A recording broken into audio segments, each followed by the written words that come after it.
जो भी है, उसने ज़बरदस्ती तो नहीं कहा था ना मलका से कि आओ मुझसे शादी करो। रज़ा साहब की अब जो हिडन टैलेंट्स हैं, पॉसेसिवनेस, जेलस, कंट्रोलिंग, वो आहिस्ता-आहिस्ता निकल के आ रहे हैं बाहर। उसने देखा इस कॉर्नेस के साथ फ्रैंक-फ्रूंक होते हुए, वो फ्लिप।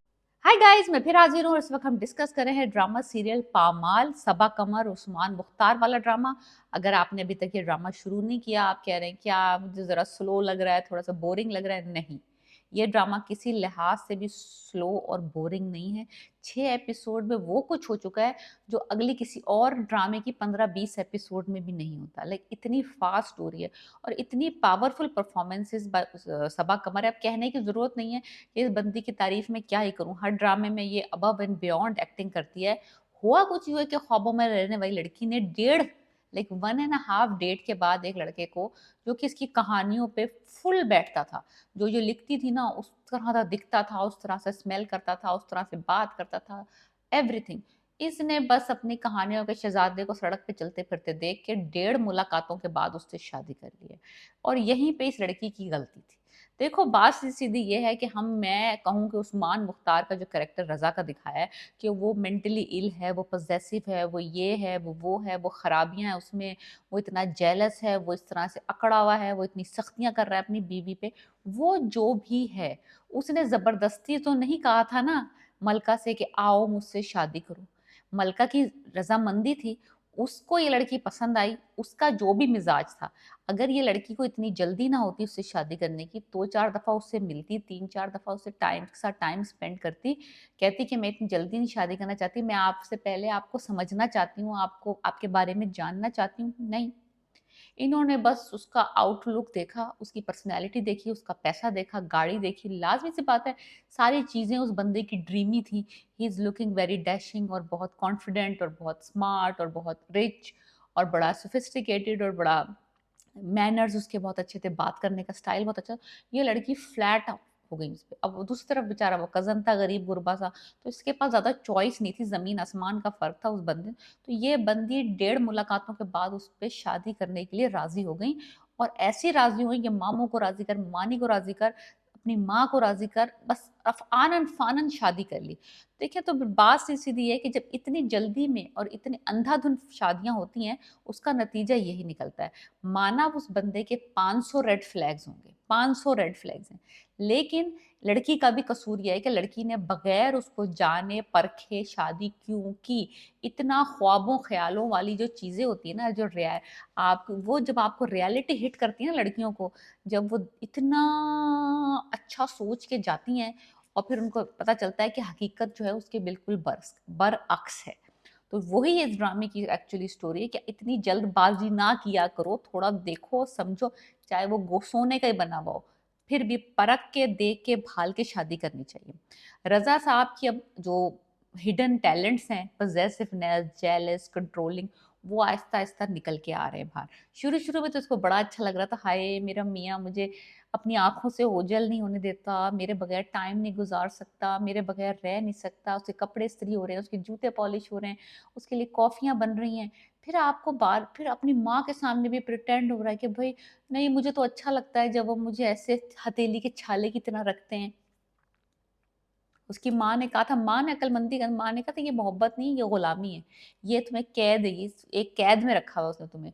जब आपको इतना आप किसी को करके रखते हैं ना शिकंजे में, पंजे में, आस-पास हर वक़्त, तो आपको घुटन फ़ील होती है, नहीं, नहीं, नहीं, मुझे कोई नहीं, मुझे घुटन नहीं अच्छी लगती। मुझे लगता है कि बस जो है ना वो कह देते हैं ना, जो भी महबूब का हर लफ्ज़ लफ्ज़ से आखिर है। करो फिर, करो भुगतो फिर। 5 सेकंड नहीं लगे इस बंदी को फ्लिप होने में, 5 सेकंड नहीं लगे।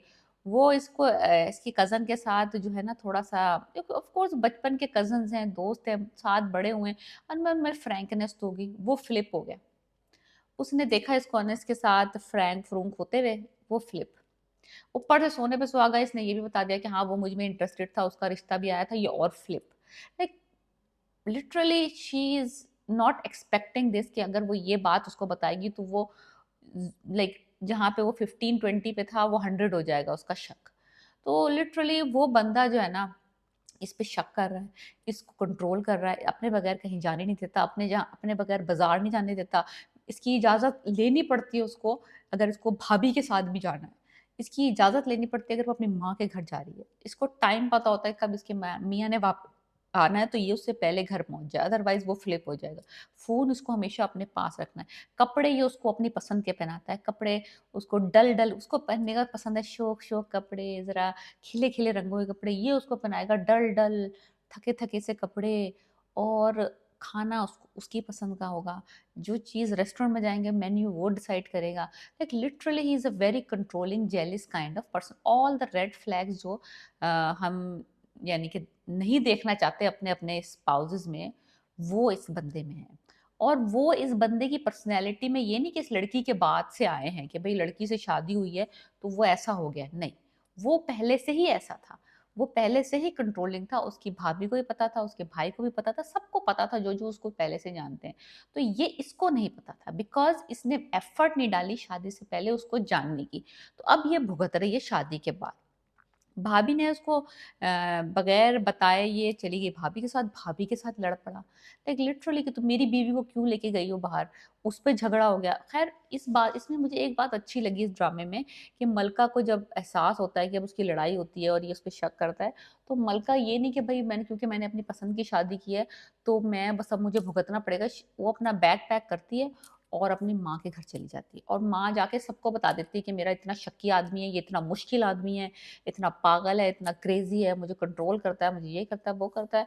एनीवेज़ उसका कुछ फ़ायदा तो नहीं हुआ, माँ ने उसको फिर से भिला-फुसला के कुछ बहाना-बहूना डाल-डूल के उसको वापस भेज दिया शौहर के साथ घर, जो कि हमारी माएँ करती हैं usually, because they they think कि अगर जितना टाइम पास होगा, थोड़ा-सा ये नरम होगी, थोड़ा-सा वो नरम होगा, जो कि मेजॉरिटी ऑफ द टाइम होता भी है। ऐसा नहीं मैं कह रही कि नहीं होता, लेकिन कितना एफर्ट और कितना कुछ आप एक लड़की को अपने आप में बदलना पड़ता है, अपनी पर्सनैलिटी में बदलना पड़ता है, कितने समझौते करने पड़ते हैं। तो वो वाला सारा सिनेरियो इस ड्रामे में दिखाया कि एक आज़ाद ख़याल लड़की, ख्वाबों में रहने वाली, ईज़ी गोइंग पर्सनैलिटी, वेरी चुलबुली, वेरी नाइस, और जब वो एक बंदे के इश्क में मुब्तला होती है, गलत बंदे के इश्क में मुब्तला हो जाती है, उसको क्या-क्या कुछ कुर्बान करना पड़ता है उस मोहब्बत की खातिर, उस रिश्ते को बचाने की खातिर, उसके रिश्तेदारों को, ससुराल वालों को, जो कि बाद में अब आगे कहानियाँ खुलेंगी कि ससुराल वाले किस तरह से अफ़ेक्ट करते हैं। राइट नाउ तो सिर्फ़ शौहर प्रॉब्लम है, फिर जेठ प्रॉब्लम होगी, फिर जेठानी प्रॉब्लम होगी, all those problems. So that is how this story is, कि दिखाया है कि एक जल्दबाज़ी का फ़ैसला, एक ऐसा फ़ैसला लड़की को कहाँ तक लेके जा सकता है, कितना उसकी बर्बादी होती है। वो अपनी माँ को बताती है कि ये बहुत मुश्किल है, तो माँ ये कहती है उसका कि जो है ना, कोई बात नहीं, तुम थोड़ी-सी फ्लेक्सिबिलिटी दिखाओ, अगले दफ़ा होगा तो वो फ्लेक्सिबल हो जाएगा। एनीवेज़, तो वो दिखाया है कि वो अपनी स्टोरी नरेट कर रही है, वो राइटर है, तो वो कह रही है कि जब पहली दफ़ा शादी के बाद आपको माफ़ी माँगनी पड़ती है, यू हैव टू से सॉरी, जबकि आपकी गलती नहीं भी होती, बट लेकिन आप अपने शौहर के मिजाज को, मूड को अच्छा करने के लिए और अपने रिश्ते को बचाने के लिए जब आप सॉरी कहते हैं, पहले कितना दर्दनाक, कितना अज़ियत, कितना टॉर्चर, कितना आपको अपनी इज़्ज़त-ए-नफ़्स और सेल्फ रिस्पेक्ट को मारना पड़ता है उस सॉरी को कहने के लिए। तो वो सारे इमोशंस जो एक लड़की गुज़रती है जस्ट टू सेव रिलेशनशिप, अपने मियाँ के साथ निभाने के लिए, उसका मूड अच्छा रखने के लिए, उसकी सारी जो जो जो भी उसकी क्या कहते हैं प्रेफ़रेंसेस होती हैं, जो उसका मिजाज होता है, उसके हिसाब से वो अपनी पर्सनैलिटी को चेंज कर लेती है जस्ट टू बी।